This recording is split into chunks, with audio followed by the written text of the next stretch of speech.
এই যে মাগরিবের সালাত আদায় করেই আমরা বসি, এই সময়টা মূলত জিকিরের সময়। সালাতুল মাগরিব, সালাতুল ফজর, সালাতুল আসর এবং ঘুমাতে যাওয়ার আগে এই 4 সময়ে রাসূলুল্লাহ সাল্লাল্লাহু আলাইহি ওয়াসাল্লাম বেশ কিছু জিকির শিখিয়েছেন। এগুলো আপনারা অনেকে জানেন, আবার কেউ কেউ জানেন না। এগুলো খুবই গুরুত্বপূর্ণ, এগুলোকে অবহেলা করবেন না। আর এগুলো শেখার জন্য আমরা আগে এক সময় নিয়মিত এই জিকিরগুলো আমরা প্রথমে পালন করতাম, পরবর্তীতে এগুলো করে নিই। আপনাদের কিছু সময় দেওয়া হয় যে আপনারা প্রত্যেকে পার্সোনালি করবেন, এটাই সুন্নত যে প্রত্যেকে পার্সোনালি করবেন। কিন্তু শেখার জন্য মাঝে মাঝে দু একটা জিকির অনুশীলন করা যায়। আল্লাহ রসুল সাল্লাল্লাহু আলাইহি ওয়াসাল্লাম 5 ওয়াক্ত সালাতে সালাম ফেরানোর পরে কি বলতেন?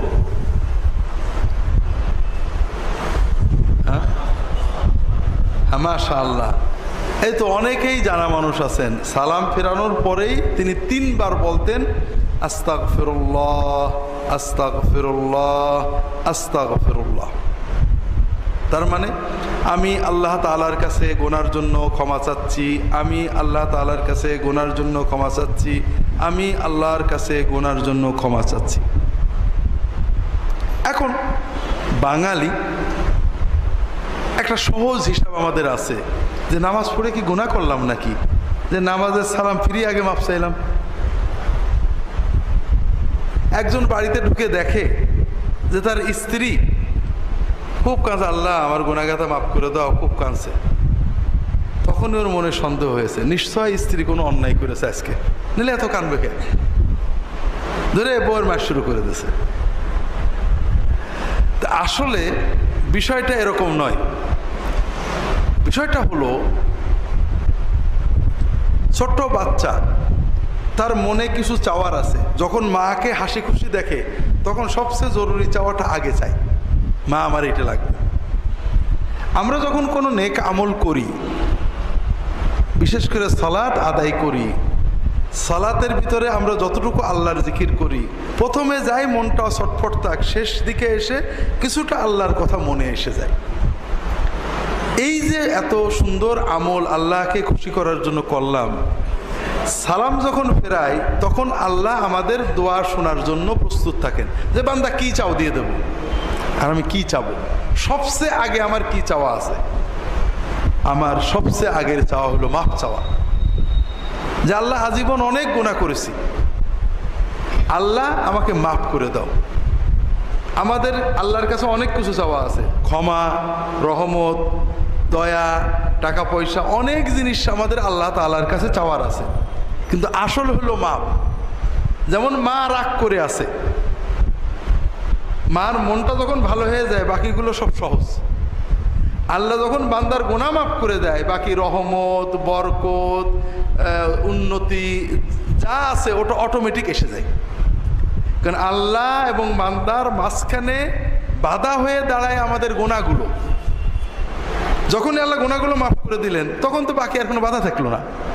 এই জন্য মুমিনের কাজ হলো, আমি নামাজটা পড়েছি, নামাজের ভিতরেও আমি মাফ চাইছি, আল্লাহুম্মা ইন্নী যালামতু নাফসি যুলমান কাসীরান, মাফ চাইছি। সালাম ফিরিয়ে এখন প্রথম কথা, আল্লাহ আর কিছু দাও না দাও, এই নামাজের উসিলায় আমার সব গুনাহ মাফ করে দাও। আর গুনাহ মাফ করা মানে সব এসে গেল, বাকিগুলো অটোমেটিক এসে যাবে। এজন্য রাসূলুল্লাহ সাল্লাল্লাহু আলাইহি ওয়াসাল্লাম নামাজের সালাম ফেরানোর পরে প্রথম যে কথাটা বলতেন 3 বার আস্তাগফিরুল্লাহ বলতেন।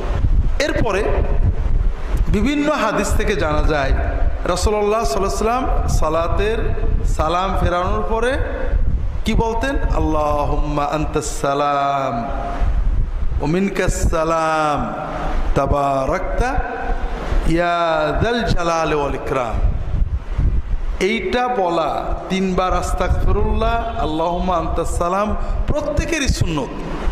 নামাজের সালাম ফিরালে আমরা প্রত্যেকেই মুখে উচ্চারণ করে মৃদু শব্দে বা মনে মনে এটা বলবো প্রত্যেক সালাতেই, শুধু মাগরিব নয়, 5 ওয়াক্ত সালাতের পরে নারী পুরুষ সবাই প্রথমেই 3 বার আস্তাগফিরুল্লাহ বলবো, এরপরে আল্লাহুম্মা আনতাস সালাম ওয়া মিনকাস সালাম তাবারাকতা ইয়া যাল জালাল ওয়াল ইকরাম, এইটা বলবো।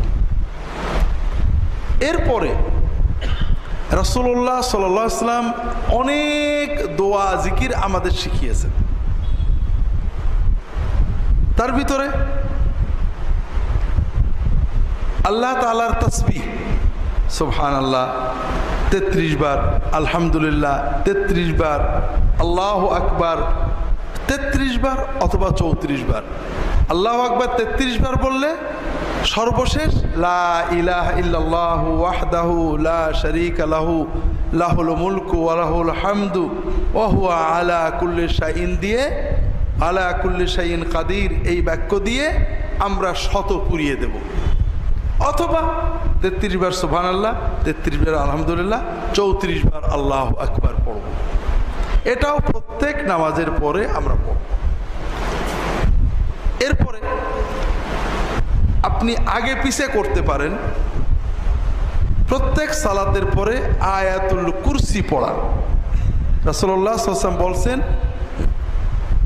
মান ক্বারা আয়াতুল কুরসি দুবুরা কুল্লি সালাতিন মাকতুবা লাম ইয়ামনাহু মিন দুখুলিল জান্নাতি ইল্লাল মাউতু আও কামা ক্বাল সাল্লাল্লাহু আলাইহি ওয়াসাল্লাম। যদি কেউ 5 ওয়াক্ত সালাতের সালাম ফিরানোর পরে আয়াতুল কুরসি পড়ে, তাহলে তার জান্নাতে যাওয়ার পথে মৃত্যু ছাড়া আর কোনো বাধা থাকবে না।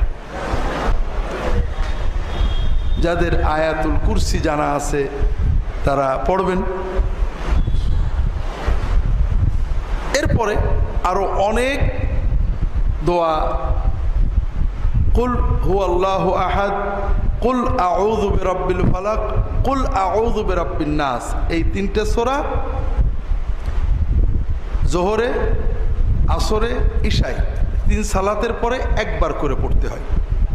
আর ফজরে, মাগরিবে এবং ঘুমাতে যাওয়ার আগে বিছানায় শুয়ে ওযু থাক বা না থাক 3 বার করে পড়তে হয়। তাহলে মাগরিবের পরে আমরা এই সূরা কয়বার পড়ব? 3 বার। কুল আল্লাহ 3 বার, কুল আউযু বিল ফালাক 3 বার, কুল আউযু বিরাব্বিন নাস 3 বার, অথবা 3টে সূরা পড়লেন, আবার 3টে পড়লেন, আবার 3টে পড়লেন, যেভাবেই পড়েন সমস্যা নেই। এগুলো আমাদের জানা। এর বাইরে অনেকগুলো দোয়া জিকির রাসূলুল্লাহ সাল্লাল্লাহু আলাইহি ওয়াসাল্লাম আমাদের শিখিয়েছেন, যেগুলো আমাদের জন্য অনেক কল্যাণ বয়ে আনে, মুখস্থ করতে হয়। দরুদের কথা গতদিন বলেছি, 10 বার দরুদ শরীফ মাগরিবের এবং ফজরের পরে পড়লে রাসূলুল্লাহ সাল্লাল্লাহু আলাইহি ওয়াসাল্লামের শাফাত সেই মানুষের জন্য পাওনা হয়ে যায়। আর একটা দোয়া আপনাদের বলেছিলাম, বিসমিল্লাহিল্লাযী লা ইয়াদুররু মা ইসমিহি শাইউন ফিল আরদি ওয়ালা ফিস সামাই ওয়া হুয়াস সামিউল আলিম। সকালে 3 বার, সন্ধ্যায় 3 বার পড়লে ওই দিনে কোনো আসমানি জমিনি বালা ওই মানুষটাকে স্পর্শ করবে না। ছোট বাচ্চাদের আমরা যদি সকালে 3 বার পড়ে ফু দিয়ে দিই, মাথায় গায়ে হাত দিয়ে একটু পড়ে দিই, সন্ধ্যায় পড়ে দিই, ইনশাআল্লাহ ওই দিনে তার কোনো আসমানি জমিনি বালা তাকে স্পর্শ করবে না। আপনার দৌড়ে বেড়ান হুজুরের কাছে তাবিজ নেওয়ার জন্য, মা যে মহব্বতে পড়তে পারে, হুজুর তো ওই মহব্বতে পড়ে ফু দিতে পারে না। আমি কোনো রকম, আর মা কত মহব্বতের সাথে পড়ে, আল্লাহ তো কালবের হালত দেখে যে কতখানি মহব্বত দিয়ে পড়ছে। এই যে মা যখন এই দোয়াটা পড়ে বাচ্চাকে ফু দেবে, এর যে তাসির হবে, আমার দোয়ায় অত তাসির হওয়ার কথা না। এরপরে সকালে এবং সন্ধ্যায় হেফাজতের 2টো দোয়া আছে। একটা হলো নিজেরা পড়বেন, বাচ্চাদেরকে পড়ে ফু দেবেন বা মাথায় গায়ে হাত রেখে পড়বেন। আউযু বিকালিমাতিল্লাহি তাম্মাতি মিন কুল্লি শাইতানিন ওয়া হাম্মাহ ওয়া আইনিন লাম্মাহ। এর মানে হলো, আল্লাহ আমি আপনার আশ্রয় চাচ্ছি, আপনার কালিমাতিল্লাহি তাম্মা, আল্লাহ তাআলার পরিপূর্ণ কালামের কালেমার আশ্রয় নিচ্ছি, যেন কোনো শয়তান, জিন, কোনো কীটপতঙ্গ, বিচ্ছু, সাপ, কোনো বদনজর যেন আমার ক্ষতি করতে না পারে। 3 বার। এবং ছোট বাচ্চাদের এই দোয়া পড়ে সকালে এবং সন্ধ্যায় 3 বার ফু দিয়ে দেবেন, গায়ে হাত দিয়ে পড়বেন। আরবিটা যদি উইযুকা এরকম বললে ভালো হয়, তবে না পারলে এইভাবেই পড়বেন, আউযু বিকালিমাতিল্লাহি তাম্মাতি মিন কুল্লি শাইতানিন ওয়া হাম্মাহ ওয়া আইনিন লাম্মাহ। এটা সকালে, সন্ধ্যায়, ফজরের পরে, মাগরিবের পরে নিজেরা পড়বেন, বাচ্চাদেরকে পড়ে ফু দিয়ে দেবেন বা গায়ে মাথায় হাত রেখে পড়বেন। বাচ্চাদের যখন ফু দেবেন তখন জোরে জোরে পড়বেন, যেন বাচ্চার কানেও কথাটা যায়। ফু দিতে পারেন অথবা গায়ে হাত দিয়ে পড়তে পারেন, সবই এক। সন্ধ্যার সময় না, রাত্রিবেলায় অনেকেই খারাপ স্বপ্ন দেখে, বাচ্চারা ভয় পায়। এর জন্য রাসূলুল্লাহ সাল্লাম একটা ছোট্ট দোয়া শিখিয়েছেন, নিজেরা পড়বেন। যে বাচ্চারা পড়তে পারে না, হাত দিয়ে ফু দিয়ে পড়ে দিয়ে দেবেন, আউযু বিকালিমাতিল্লাহি তাম্মাতি মিন গাযাবিহি ওয়া ইকাবিহি ওয়া মিন শাররি ইবাদিহি ওয়া মিন হামাযাতিশ শায়াতিন ওয়া আন ইয়াহদুরুন। এগুলো আল্লাহর জিকির হবে, সওয়াব হবে, আবার আমাদের দুনিয়ার হেফাজতও হবে। এদিকে খেয়াল রেখে সকাল সন্ধ্যার ওজিফাগুলো আপনারা করবেন, মন দিয়ে করবেন।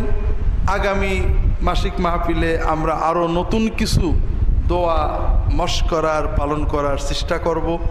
আল্লাহ তাআলা তৌফিক দান করুন, আমিন। আমাদের সামনে রমাদান আসছে। যে কোনো এবাদত পালনের আগে এবাদত বিষয়ে আল্লাহ এবং তার রাসূল সাল্লাল্লাহু আলাইহি ওয়াসাল্লাম যে সওয়াবের কথা বলেছেন, এগুলো মনে রাখলে এবাদতে মজা হয়। যেমন রোজার অনেক মর্যাদার কথা বিভিন্ন সহিহ হাদিসে আসছে। একটা হাদিস আমরা সংক্ষেপে আলোচনা করি। রাসূলুল্লাহ সাল্লাল্লাহু আলাইহি ওয়াসাল্লাম বলছেন,